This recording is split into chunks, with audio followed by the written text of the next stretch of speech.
Oke, Bismillahirrahmanirrahim. Assalamualaikum warahmatullahi wabarakatuh.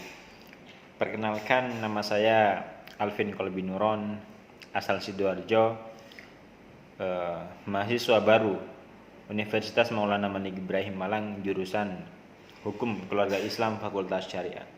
Di sini saya akan menjelaskan tentang tugas PBAK, yaitu membuat resume video tentang materi PBAK. Yang pertama, saya akan membahas tentang materi DEMA dan SEMA universitas itu seperti apa. Oke, DEMA universitas adalah merupakan organisasi intrakampus yang merupakan lembaga eksekutif mahasiswa di lingkungan ataupun di level universitas. DEMA ada beberapa lingkungan, yaitu terdiri dari lingkungan universitas dan lingkungan fakultas. Setelah itu turunannya untuk lembaga DEMA ada himpunan mahasiswa jurusan dan prodi himpunan mahasiswa. Fungsi dewan sendiri adalah sebagai pelaksana organisasi kemahasiswaan teman-teman.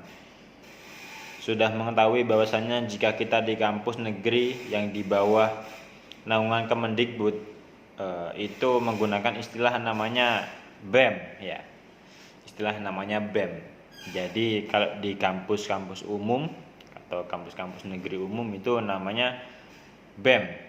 Tapi kalau di UIN sesuai keputusan SK Dirjen 4961 bahwasannya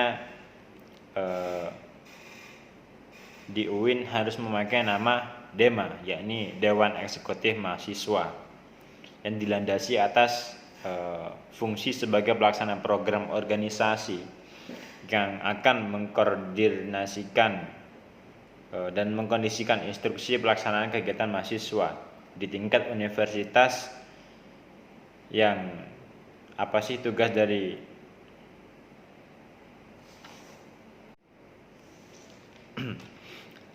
Oke, kemudian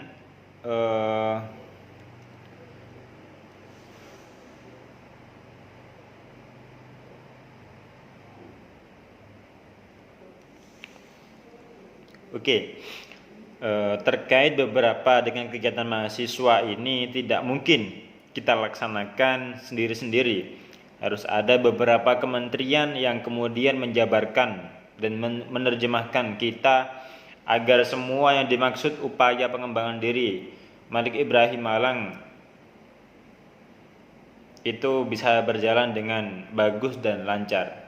Nah, di sini kita bagi ada 6 kementerian yang ada di dalam susunan Dewan Eksekutif Mahasiswa ini. Yang pertama adalah Kementerian Dalam Negeri. Kementerian Dalam Negeri ini nantinya akan mengkoordinasikan atau mengkomunikasikan di lingkungan internal Universitas UIN Maulana Malik Ibrahim Malang sendiri. Untuk gerak langkah ke eksternal, kita punya Kementerian Luar Negeri yang akan mengkomunikasikan lembaga-lembaga di UIN Malang dengan lembaga di luar sana, sehingga kita tidak hanya kuat secara internal, tetapi kita berusaha untuk memperkuat juga secara eksternal dan memperbanyak relasi dengan kampus-kampus lain se-Indonesia. Seperti itu. Selanjutnya, Kementerian Sosial, Hukum dan Politik atau Kemenpolhukam. Ini lebih kepada pengembangan ataupun kajian terkait isu-isu yang berkaitan dengan sosial, hukum dan politik.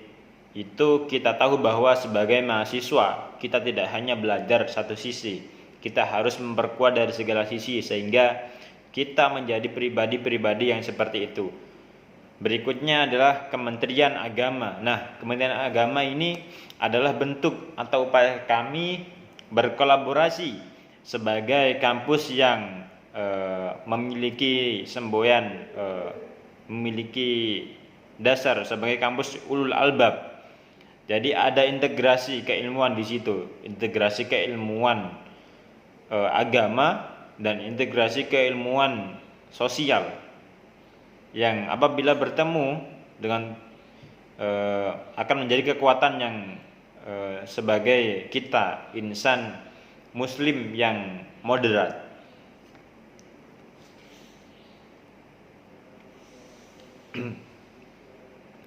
Dan juga nah, ini masuk ke poin kedua. Saya akan menjelaskan apa itu SEMA. Ya, ini SEMA itu adalah lembaga Senat Mahasiswa yang merupakan lembaga legislatif yang ada di tataran universitas.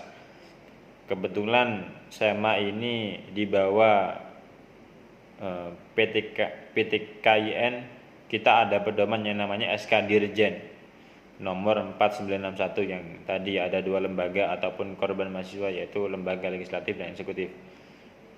Dan di situ dua lembaga itu adalah DEMA dan SEMA tadi. Dan di bawah lembaga legislatif dan eksekutif itu nanti juga ada UKM, ada juga DEMA fakultas dan lain sebagainya. UKM mahasiswa ini dia bertugas di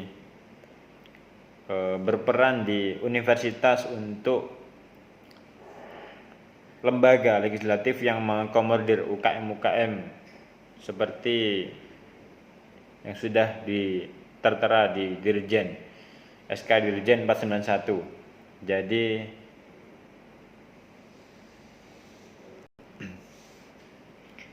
ya, kemudian SEMA di sini memiliki 4 fungsi. Yang pertama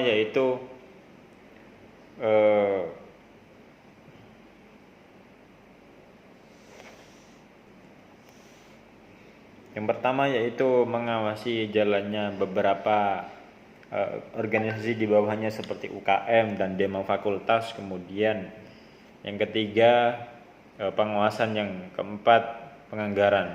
Ya, mungkin saya jelaskan satu saja yang tercatat ini. Dan kita di sini juga menampung aspirasi para mahasiswa, terutama para mahasiswa baru. Jadi untuk para teman-teman mahasiswa yang ada kendala terkait perkuliahan atau di UKT, kita akan siap menjembatani ke pihak pimpinan atau ke pihak universitas. Nah, selanjutnya yaitu ada wewenang dari SEMA. Ya, mungkin wewenang SEMA yang paling terlihat saat ini dan biasanya itu adalah kita kan di akhir periode ada pemilu atau pemilu. Apa sih tugas dari Dewan Eksekutif Mahasiswa ini? Yaitu yang pertama adalah melaksanakan program kerja organisasi yang sudah disiapkan oleh Senat Mahasiswa, atau nanti kita bisa nyebutnya adalah SEMA gitu. Yang kedua, mengomunikasikan dan menginformasikan kegiatan kemahasiswaan di tingkat universitas. Dan yang terakhir adalah melaksanakan kegiatan kemahasiswaan. Jadi ini adalah yang mengkoordinasi dan sinkronisasikan antara kemahasiswaan yang ada dalam universitas dengan Warak 3 atau Wakil Rektor 3 dan yang kedua untuk menciptakan program kerja yang untuk sebagai media menyediakan wadah bagi teman-teman mahasiswa di universitas. Dan selanjutnya, oke, di sini saya akan menjelaskan kembali apa yang tadi setelah saya resume dari pembicaraan Bapak Hasanuddin Wahid, salah satu alumni Universitas Maulana Malik Ibrahim Malang yang sekarang menjabat sebagai DPR RI PKB. Beliau dulunya merupakan salah satu presiden mahasiswa juga di UIN Maulana Malik Ibrahim sebelum lulus dari universitas. Dan akhirnya beliau bisa menjadi DPR RI PKB sekarang. Beliau juga menyampaikan bahwa eh, ingin menunjukkan ke halayak luar bahwa lulusan Universitas Islam Negeri bukan hanya bisa menjadi ustadz. Oke lah kalau dulu rata-rata menjadi ustadz, karena dulu fakultasnya hanya ada usuluddin, tarbiyah, adab, dakwah, dan itu. Jadi bisa disingkat namanya ustadz. Maka dari itu dulu masih sedikit. Tapi kan sekarang sudah berbeda. Sekarang sudah ada kedokteran, ada hukum, kemudian ada juga farmasi dan macam-macam. Jadi lulusan UIN nggak selalu jadi ustadz, bisa jadi apapun, banyak. Kemudian beliau juga mengatakan bahwa kondisi COVID sekarang ini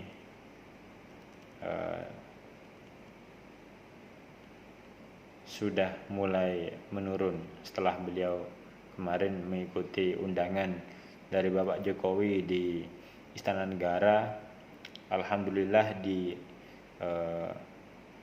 Jawa, Bali sudah turun level ke level 3, apalagi khususnya di lingkungan Malang.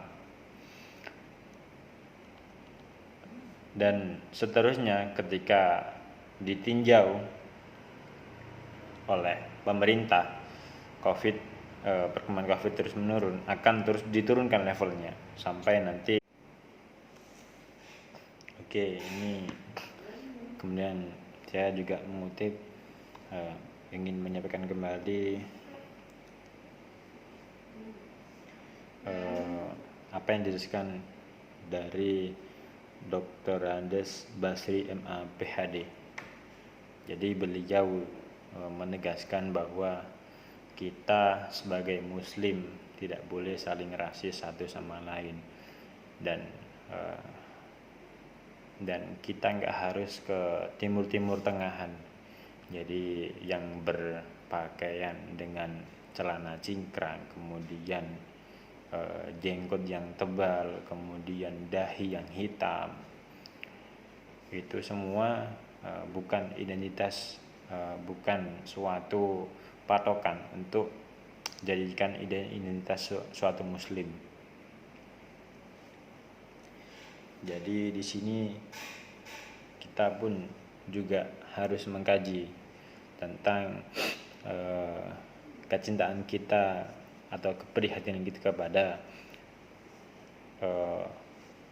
negara Timur Tengah, terutama Palestina.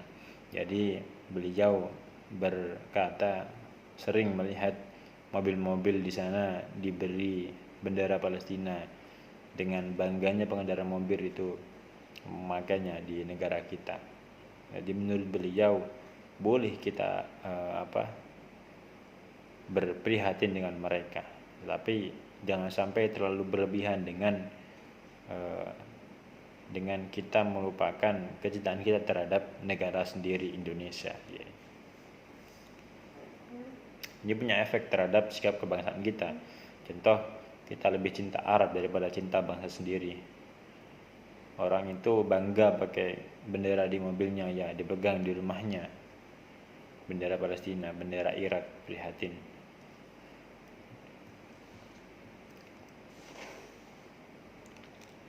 Sampai-sampai ada orang yang jual rumah di Banyuwangi dengan harga sekitar 750 juta untuk disumbangkan ke Palestina. Ngapain gitu? Ngapain? Banyak masih di Indonesia sendiri, mereka kekurangan pangan, kemudian belum bisa sekolah. Lebih baik kasihkan ke mereka daripada ke Palestina.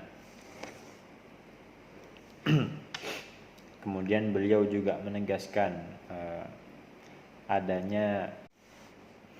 Oke, di sini saya akan menjelaskan kembali apa yang disampaikan oleh Bapak Warek bagian kemahasiswaan kampus UIN Maulana Malik Ibrahim.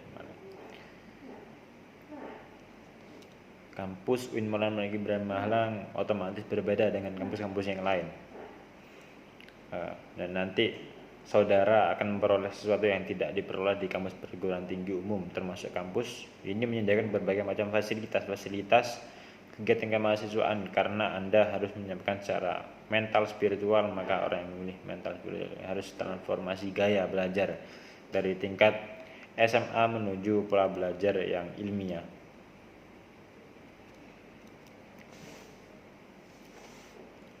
Berpikiran ilmiah adalah berpikir yang selalu dilandasi dengan ilmu pengetahuan, baik ilmu pengetahuan umum maupun ilmu pengetahuan yang notabene kampus kita adalah kampus keagamaan yang bernaung di bawah Kementerian Agama Republik Indonesia. Inilah yang membedakan dengan kampus-kampus yang lain, bahwa kampus kita visi misi semangatnya adalah dipengaruhi oleh niat cita-cita menegakkan ajaran Islam, karena kita adalah masyarakat ilmu mahasiswa juga manusia berilmu. Di samping berpikir ilmiah juga harus berpikir positif, selalu berpikir positif, bukan sekedar berpikir, tapi harus diwujudkan dalam bentuk perilaku positif. Perilaku sebagai mahasiswa itu indikator tampil gaya khas mahasiswa UIN Malang. Ya, ini berbeda dengan mahasiswa perguruan tinggi umum. Saya kemarin sudah konfirmasi ke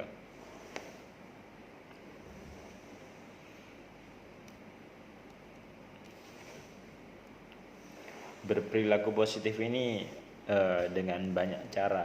Yang pertama dengan berbicara sopan, kemudian dengan pakaian yang sopan juga, busana yang sopan, kemudian gak ada rambut-rambut yang gondrong-gondrong gitu. Jadi mereka semua rapi. Dan para mahasiswa juga harus sudah mulai memperhatikan busananya. Jadi ketika masuk ke kampus jangan sampai hanya memakai kaos. Nah, kita harus sudah bisa membedakan mana yang sekiranya pantas, mana yang belum pantas dipakai. Jadi kita sudah memasuki fase dewasa mahasiswa.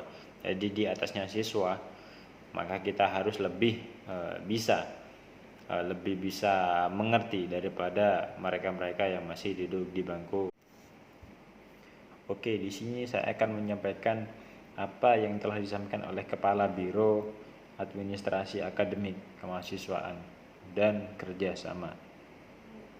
Nah, di UIN Maulana Malik Ibrahim ini ada program Ma'had yang namanya adalah Ma'had Ali. Kalau Ma'had Al-Jami'ah itu wajib 1 tahun, kemudian ada Ma'had Ali sampai lulus ini mahasiswa dan mahasiswi pilihan harus daftar di tes yang baca kitabnya bagus, ini bisa masuk ke Ma'had Ali. Ya, kemudian kelebihannya pusat bahasa akan ditempa, diberikan pembelajaran bahasa Arab dan bahasa Inggris selama 1 tahun penuh. Nah, ini juga bersamaan 1 tahun pertama di Ma'had. Ini juga sudah mulai belajar bahasa Aceh. Berikutnya juga ada Hatiki. Bagi yang menjadi ini adalah pilihan kalau para mahasiswa yang sudah punya tabungan hafalan di waktu dulu di bangku SMA ataupun bangku SMP.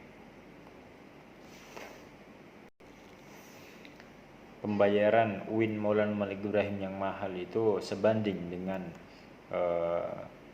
tujuan Maulana Malik Ibrahim untuk menjadi world class university, karena berbeda juga kita dengan perguruan tinggi negeri lain. Karena ketika kita sudah menyandang status profesional, maka ya wajar untuk kita membutuhkan dana lebih banyak lagi daripada perguruan tinggi negeri lain yang belum menyandang gelar tersebut. Kemudian beliau juga menyampaikan tentang fasilitas sarana dan prasarana Ma'had.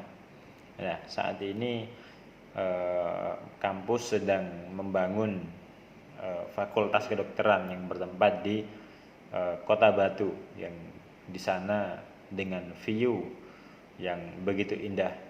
Jadi akan mencetak dokter-dokter yang berkarakter ulul albab, jadi dokter yang islami. Kalaupun mereka punya hafalan, berarti dokter yang juga hafal Al-Quran. Dan beliau juga menyampaikan nanti di Ma'had ada program taklim afkar, taklim Al-Quran, taklim bahasa, kemudian taklim lainnya juga ada nantinya. Kemudian beliau juga menjabarkan. Oke, cukup sekian dari kami. Kok ada kurang lebihnya atau ada salah katanya dalam penjelasan kami sebelumnya, kami mohon maaf yang sebesar-besarnya. Ihdinas siratal mustaqim, wabillahi hidayah wa taufik. Wassalamualaikum warahmatullahi wabarakatuh.